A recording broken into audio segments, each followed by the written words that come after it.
Hello, UC San Diego. This is Utsav, your AS president. I just wanted to quickly record a statement about my recent actions that has Facebook a storming about free speech and media organizations. So I just wanted to go ahead and clarify some things on video about what I think about the issue and what actions I took, why I took them, and how I think we can move forward from today and be productive in how we move forward.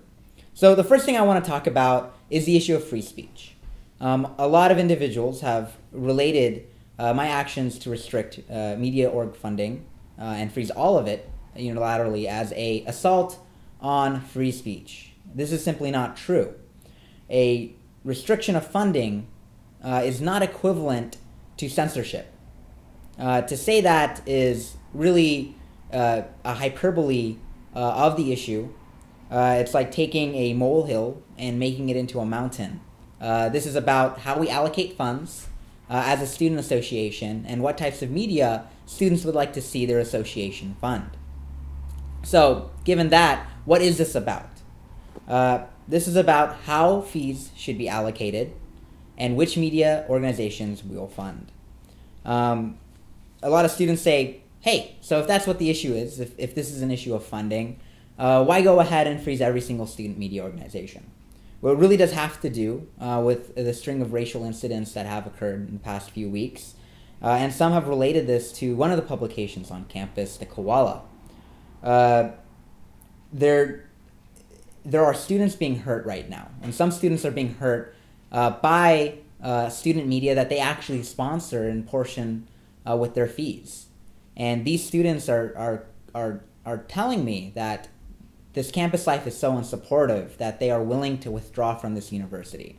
Now, at that point, when people are getting hurt, I do think it's necessary to call a timeout. In any sort of game, if your players start getting hurt, you pause the game, you review the rules, make sure the rules are good, and then you start again. And that's what this freeze is. It's a temporary freeze. It's a freeze on all media organizations, so we can look together at the media org bylaws, how we fund media organizations, and really give it a review. And hopefully bring an understanding to both those students that are hurt by the fact that their fees go to organizations that they may not support, and also to those media organizations that have the privilege of obtaining funds from their student association based on just two metrics, which is really cost and the size of their distribution. So how are we going to move forward from this point? Well, I'm forming a committee. It's probably going to meet this Thursday or Friday, depending on where and when I can get a room. And this committee is going to be 100% public. Students, staff, faculty, any member of the UCSD community, any member of the San Diego community is invited to attend. This is completely transparent and completely open. And in there, we're going to be talking about two things and where we're going to be making two decisions. The first is whether or not we would like to continue freezing student media funding.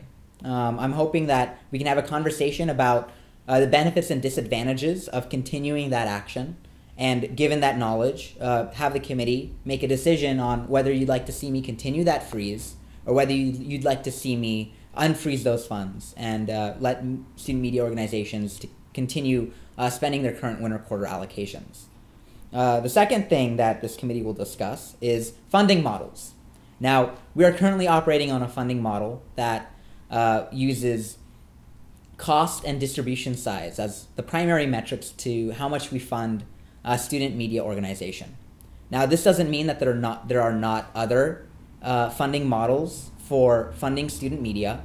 Actually, other University of California ASs have different models. At UCLA, they actually have a separate communications review board that actually goes through and distributes allocations and actually has publication authority over their student media, or at least the ones that are funded by their student association's fees.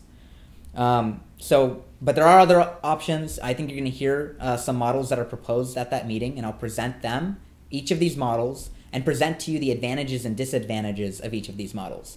This is really an issue about you and how you want to spend your money and how you'd like to see your student association spend your money. So I will actually, at that committee meeting, talk about my own personal opinion on this issue, but I really wanted to talk about here tonight, about what this issue is about, and why we need to talk about this issue and how we're going to talk about this issue. So again, this is not an issue of free speech. This is an issue of how we decide to fund student media on this campus. It's important that we discuss this because there are students getting hurt by our current process, and I think it's fair to call a timeout until we can have a public discussion about our current funding bylaws. And third, the way we're going to have that discussion is form a committee that's entirely public and welcome to any members of the UCSD community or outside the UCSD community to really talk about this issue and decide how we want to move forward from this point. Again, if you have any questions about this process, if you'd like to talk to me, do feel free to email me at aspresident@ucsc.edu. All right, and thank you for your time and watching this short video podcast about this issue. And do please come to that committee meeting. Hopefully we'll have the details online at as.ucsc.edu. Or if you'd like an email reminder, email me at aspresident@ucsc.edu. And I'm sure there's going to be Facebook events and Facebook groups about this issue that will advertise it as well. So again, thank you and good night.